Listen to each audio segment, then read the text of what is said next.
What's up, Instagram? Good morning, good afternoon, good evening if you're in Europe or further east. How y'all doing? Go ahead and sound off in the comments. We're going to go 20-minute showdown today, episode 21. Episode 21. And look at Francesco, first one on. Man, this guy's record time here. Fastest man ever. What's up, Facebook? What's up, YouTube? What's up, LinkedIn? What's up, Instagram? Talk to us. Drop us some information in the comment. Tell us who you are. Tell us what you do. Tell us where we find you. Tell us what's good. How you doing, Andrea? Hey, what's up, Francesco? How you doing, buddy? Hello. Great to see you, my friend. You're the fastest person to ever get connected on the Instagram Live. That's a record. Don't see to my wife. Well done, sir. Well done. So we got people logging in here, brother. We got people logging in from Facebook, YouTube, and LinkedIn. And then we got the Instagram Live here. What's up, Adrian? How are you? What's up, David? Gaida, how are you? Jonathan. So we got people coming in. Go ahead and say who you are, what you do, where you're from. We love to see some interaction in the comments. We got Francesco here for episode 21 of the 20-minute showdown. If you don't know, it's 3 questions of 2 entrepreneurs back and forth. He doesn't know what I'm asking him. He doesn't know. I don't know what he's asking me. What's up, Manya? How are you? So we're going to get started here in just a second. Mel, how are you? Where are you from right now, Mel? What part of the world are you in, Mel? We got some Italians. We got some Portuguese. We got some folks from America. We got Mel, who's probably over in Thailand or somewhere awesome. Let's go ahead and get started. We're going to start really quickly, guys. Welcome to the 20-minute showdown. It is 2 entrepreneurs, 3 questions, 20 minutes, back and forth. We don't know what we're going to ask. Sorry, I don't know what he's going to ask me. He doesn't know what I'm going to ask him. And we're going to start jumping over the pond to San Marino, Italy. Francesco, tell us, everyone your quick backstory really quick. Yeah, very, very quick. So first of all, hi, everybody. Please, I want to see the European people in the chat. Let me see your where are you from? And very, very quickly, I a former lawyer and accountant. So I have a 2 degree, and but in some time of my life, I choose to not exchange my time for money. So I'm now retired, voluntary retired, I live with my passive income.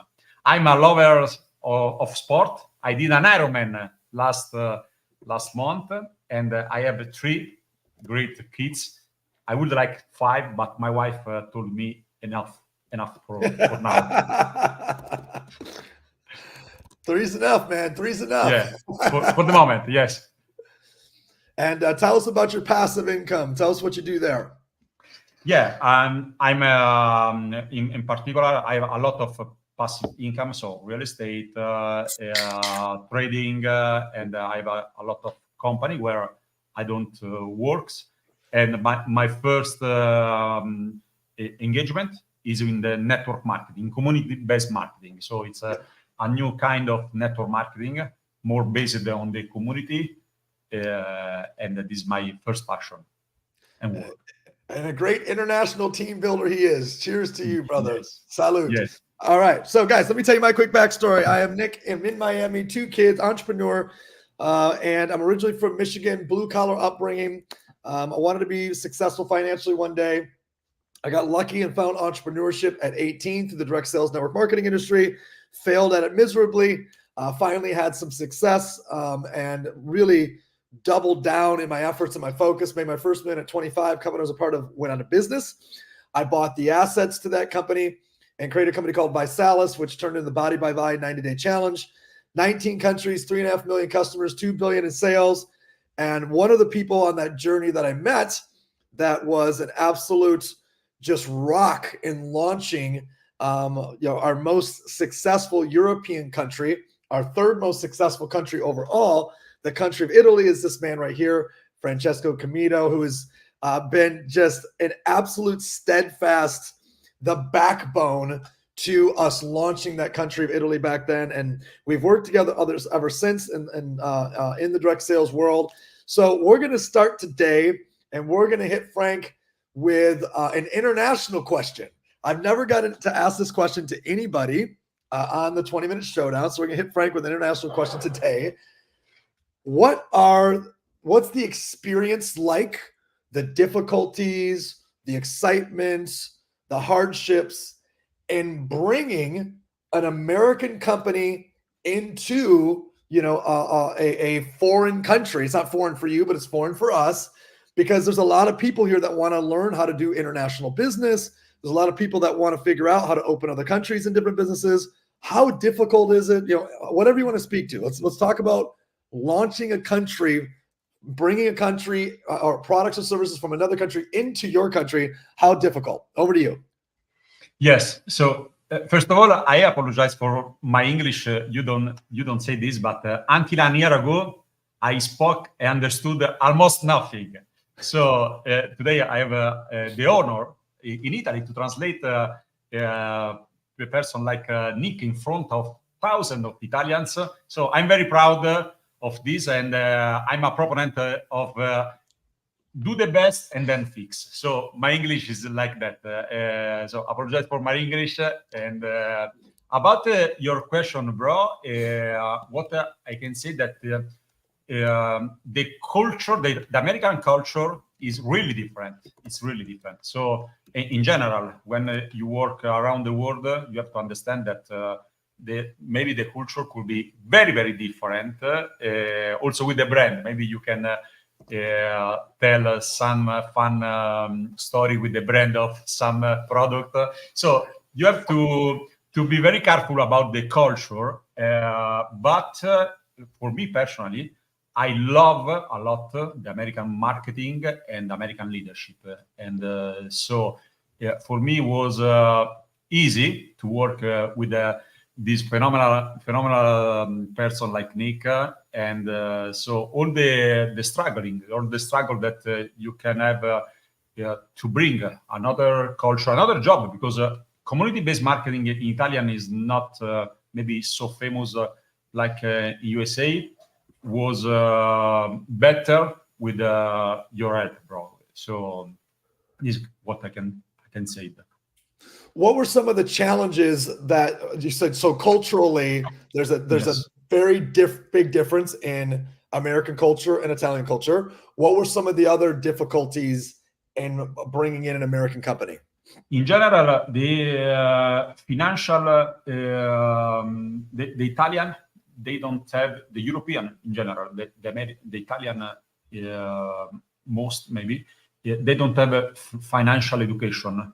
So also when you talk about the business, in Italy, for example, it's forbidden to ask other people how much money you make. It's something not polite. It's not polite to talk also the business. So it's very strange, because you can talk about sex, religion, but you can't talk about money.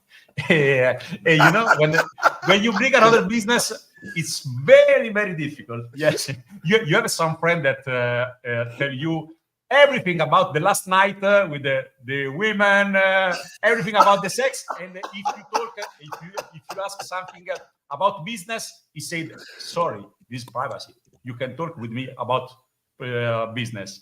So it's very strange. This. That is hilarious. Yeah. And I'm laughing not because I didn't know, guys. I'm laughing because I do know. I've been to Italy now 30 some times. I had an office in Rome for 5-6 years or whatever, 5 years. So it is absolutely true. They have no issues talking about physicality, but they do have issues talking about money. So Yeah. What a great answer. All right, I'm ready. Hit me with your first question, brother. So my question for you is the following. Just a roller coaster, it happens that an entrepreneur can have ups and downs. So what is your recipe for rising from the lows and staying there as little as possible? Okay, so I'm gonna repeat the question back. So Francesco asked me, what is my recipe for the ups and downs of entrepreneurship? What is my recipe for the ups and downs of entrepreneurship? And the answer is you have to manage both the highs and the lows by not getting too high or excited and not getting too low or sad. Now, I think I don't do the best job at that. A lot of people are able to stay really level. I try to stay in the level to above. I try never to go below level, but I like to be enthusiastic. I like to be happy. I like to be excited. So I definitely stay on the upper side of excitement and enthusiasm. But you have to be really good at minimizing the lows on how you accept that feeling. Now, how do you do that? You do that with strategies. You have guardrails, and then lastly, personal growth and personal development. What's up, Mr. Fabio Serra? What's up, Phoebe? Personal growth, personal development, guardrails, and strategies. So how do you define those things? Well, personal growth, personal development, that's an obvious one. You should be getting better, growing, developing, and that will make sure that you can manage the roller coaster. But how often do you visualize? How often do you read your goals? How often do you journal and get into your journal, really connect inside of writing? How often do you take 20 minutes to go to a sunset and connect, with the universe, or whatever your connection is, right? So I think strategies, personal growth, personal development. And by the way, personal growth, personal development is a strategy, and you have to have guardrails. That's my answer to how you manage the ups and downs, emotional ups and downs of the entrepreneurial roller coaster. Fair enough? Yes, thank you. Okay. Now, a lot of folks might not have picked up your story earlier. Maybe they logged on late. Maybe they didn't pick up all the words. But Francesco is a high achiever at every level. So he's a lawyer. He's an accountant. He's an entrepreneur. He now has passive income, so he's an investor. But he's the type of guy that no matter what he chooses to do, he does well and he wins at. And one of the most fascinating things is, Francesco, when I first met you, you weren't necessarily you hadn't really dedicated yourself to physical health yet. That wasn't a thing for you, right? You weren't like, oh, and I'm also physically fit. But last month, you just got done competing. Maybe this month, you just got done competing in a freaking Ironman, right? An Ironman? Yes. What can you explain to everybody how many miles and meters and feet and doing what an Ironman is? Yeah, Ironman is 2 miles on the swim, is 70 miles in bike, is an entire marathon, so 21 miles in a run. In the same day. This is the right in a row. Yeah. So I want everyone to know that I've never done any of those three separate of each other in my life, right? Yeah. So this guy decided to run a marathon, swim 2 miles. 2 miles, yes. And bike 70 miles. Yeah. All in a row. And I think it's an unbelievable testament of what my actual question is. What is it inside of you that just continually drives you to always win or be the best or take on the next challenge? What is it inside of you? Yes. My driver is, first of all, I want to improve myself always. I think you don't die when your body leaves you, but when you stop to improve yourself. Wow. So you also, when there are a lot of people that retire from the business and they start to die when they stop to improve. So for my life, I want to improve always. And second big because I do this is to set an example for my children. So I think that I want that my children can see what I do, and so they have my example. So with my body, for example, I'm sure that I want to transfer them that it's important. You're healthy. So I want that, and it's important that they know that if you want, you can do. With the Ironman, I hope I give them the right example. And you gave me the right example. I mean, what a beautiful quote. If you're not improving, you're dying is basically what you're saying. I mean, the moment you stop improving is kind of the beginning of death. And you've just committed to a life of growth in everything that you do, right? I mean, think about this. You didn't speak English a couple of years ago. Now you're my translator on stage in front of 1,000+ people, right? And that's just your never-ending desire to grow, get better, improve. And brother, man, I've been a witness to it. You do everything you do at the highest level and the best, and I'm just proud to know you. Thank you, bro. And I think it's the same of the heart, you know? The heart, when the line of heart is stable, you are died. And in the life, it's not always grow, but it's always move. So you have to hope that your line is go up, but for sure, when you don't move, you are died. When your heart line is stable, you're dead. Yeah. Well said. Well said. All right, hit me with question number 2. Yeah. So I'm like you, a father. So I'm always been a little envious of those friends of mine who used to say, my grandfather used to say, my father used to say. I'm a little bit envious because for me, what not this. So what is the phrase you would like your children you remember in their internal dialogue when you are not around? For me, for example, I want whatever choice in their life, whatever decision they have to make, I want that they remember what I was in one of my book is the important thing in the life is to be happy. So what is your phrase? What do you want that your children say? My father used to say. You know, I think one of them for sure is whatever you're going to do, whatever you choose, do your best. Don't go pick things that that you are going to half-ass or go halfway or not be passionate about or don't love. Like, figure out what it is and whatever it's going to be. I don't care what it is. Do your absolute best. Be like, pour your heart into whatever it is that you're going to do. I think it's a better way to say it. Pour your heart into whatever it is that you're going to do.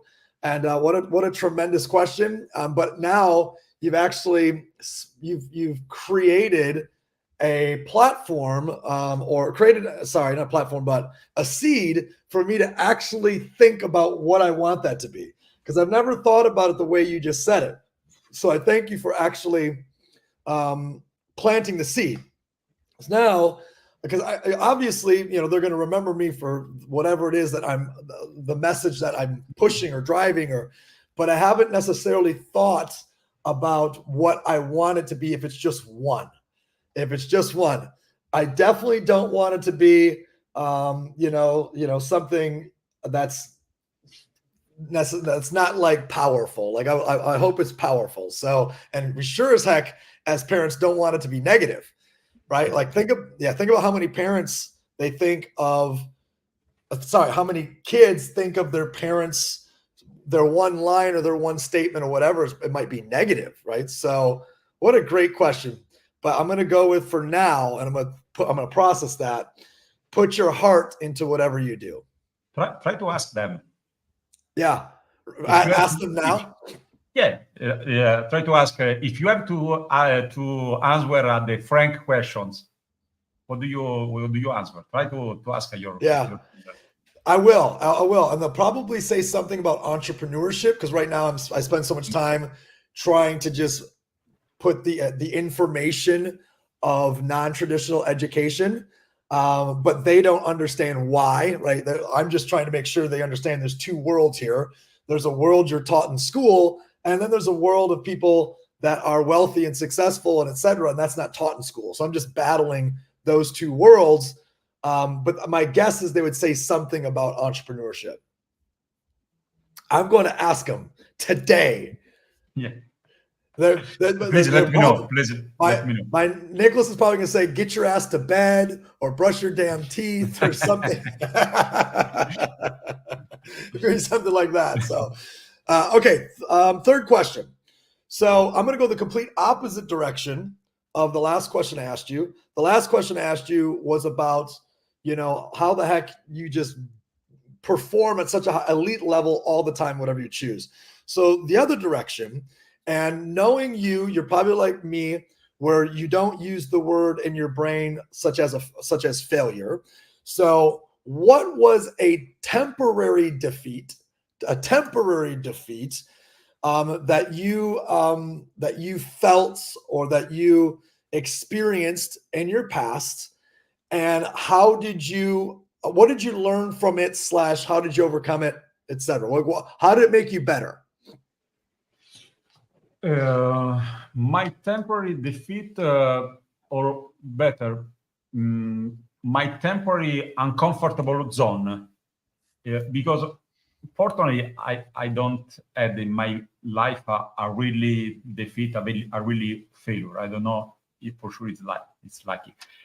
My temporary uncomfortable zone was with the preparation of the last Ironman, because for the first time I go to the bike, for the first time I swam. So it was very, very weird for me to do something for the first time where I was not able to do anything. So it was my temporary uncomfortable zone, and I learned a lot. I learned how a person can feel to stay in this zone. So this helped me a lot in my work, because often when I do something, I'm in my comfort zone. I speak in front of thousands of people. And so it helped me to remember how is the feeling of the people to do something for the first time, to be frustrated, because you have all the people around you that do the best things because they have a lot of years of experience. So this helped me a lot, and I learned that with practice you can improve, you can grow up. So there are nothing that you can't do in general with the practice. It's just something about mindset, because I did my first Ironman for the first time in 5 months of preparation. So I learned from this. I learned from this situation that when you are in a comfortable zone, is just something that you didn't do before. It's not something hard in absolute. It's something that. I love how you connected it back to working with new people in your business, right? It's like, oh, wait a second. This is what that man or that woman is feeling when they're first having a sales call or they're first having a presentation. Like, that's what they're feeling. They're feeling what I just felt there when I first jumped into the Adriatico and started swimming. What a great perspective on what your new people are feeling. Here's a follow-up question. I'm going back to the Ironman. Was there a mantra or a repetitive statement that you were saying to yourself when you were getting tired, that you said, something like, just keep going, just keep going, just keep going, or something? Was there something that you would repeat to yourself? Yes. I am not tired. Yes, sir. Let's go. Yes, because it's true. It was my mantra, because it means a lot of things. I'm not tired. It means that that there are nothing that can tire me. That when I'm tired, it's something in my control. So my mantra for 13 hours was, I'm not tired. My mantra for I am not 13 tired. hours. I am not Yeah. tired. I am not tired. Yeah. Wait. How long before were you? 1 hour, 2 hours, 3 hours? How long before you had to start saying I am not tired? Was it halfway? At the beginning, from beginning. 13 No, straight hours. in the half of the bike, I had my feet with an incredible huge pain. So I would like to cut my feet. And yes, and in that moment, I decide or to retire or to go ahead. And there I start to say, I'm not tired, and I finish. So Well, for anyone that's looking, oops, sorry, go ahead. No, it's this. Anyone who's looking for a $1 million moment today, it's find yourself a mantra that you can say to yourself to overcome weakness. For Frank, it was I am not tired, and he said it for 13 straight hours in an Ironman. But could you guys imagine? You're like, you have to swim 2 miles, you got to bike 70 miles, you got to run 27 miles, and you're just for hours saying to yourself, I'm not tired. I'm not tired. I'm not tired. I'm not tired. What is your I am not tired? That's my question to everybody today. What is your I am not tired? All right, Frank, what's your last question, brother? Let's take it home. I know that you are a huge leader, so I would like to know your 3 essential characteristics a leader must have to be a leader. Okay. 3 essential characteristics a leader must have. Number 1 is vision. So they have to have a vision of what something can look like, what it can be, futuristic, like where are we taking people? And they got to be able to communicate that, right? So you can't just have a vision in your own head and not be able to share it. Leadership is obviously about your ability to communicate the vision. So you could argue that's 2 different things, vision and then communication.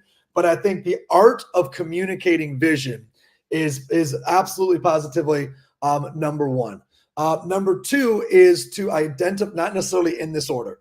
You have to be able to identify the different strengths and the different gifts of everybody that you're leading and figure out how to maximize those different strengths and those different gifts so that the team can grow, the team can get better, and the individual is feeling happy because they're contributing inside of a way that makes them feel good and makes them feel happy. Number 3, I'm going to go with, actually, if I don't talk about this often, but Chris and I, who's right there with the camera, Chris and I talked about this last week for the first time. It's just so few people can handle this type of education. And Frank, you're one of them, right? I tell people that there's mindset plus skill set times leadership equals your result. And leadership is a multiplier. But when you're thinking of math, and I know, Frank, I know you love math. If leadership's a multiplier, what is exponential? So multiplication is one thing, but exponential is another. 10 times 10 is very different than 10 to the 10th power. 10 times 10 is very different than 10 to the 10th power. So what is 10 to the 10th power? It's not your ability to lead. It's your ability to lead leaders. And that's a whole other thing. If you can get to the point of your ability to create or recruit, either one, other existing leaders, so create leaders and lead them, or recruit leaders and lead them, that is exponential. So, and I guess you could ask me what skills does it take to do that? So maybe I'm even off on a tangent right now, but oh well. I'm telling y'all, if a life of success is mindset plus skill set times leadership, a life of Fabio. Hey, what's up, Fabio? A life of a life of the most unbelievable ripple of changing lives by the tens of thousands of more or more is an ability to lead leaders. And that's the difference between multiplication and exponential. So maybe one day we'll go deep on that topic. So I got one bonus question for you, brother, before we leave. One bonus question to Frank. Frank, 3 characteristics, any characteristics, if you're going to be a successful entrepreneur, solopreneur, you're going to be successful in sales, 3 characteristics you must have really quickly. Yeah, it's the same of you. Yeah, for sure. Vision. So to know what you want where you want to go. Mindset and skill set. Maybe I think the corporate, the market now don't fire the person, but fire the skill set. Go deeper on that. The market doesn't fire the person, it fires the skill set. Yes. So you have to update your skill set because it's what we said before about improvement, about to grow up. So it's not about the corporate, the market in general. You don't lost your job because you are a bad person, but because you have the bad skill set or the old skill set. So for sure you have to have a vision, a mindset, but also the updated skill set. Well done, guys. That's a wrap. Episode 21, the 20-minute showdown that we did in 30 minutes today. Frank, where can everybody find you? To the social, in Instagram, I'm Francesco Comito.official in Instagram. In YouTube, I have a channel on YouTube, Fracom, like Francesco is my name, Comito. And so if you type in Google Francesco Comito, we can maybe write my entire name. They can find me. Find this man. You can watch all of his videos with subtitles in English or whatever language that you want. What a great episode today. You can find me, guys, at nixlinktree.com. nixlinktree.com. That's a wrap. Thank you, YouTube. Thank you, Facebook. Thank you, LinkedIn. Thank you, Instagram. And thank you, Francesco. We're done. Bye, everybody. It was an honor. Bye-bye.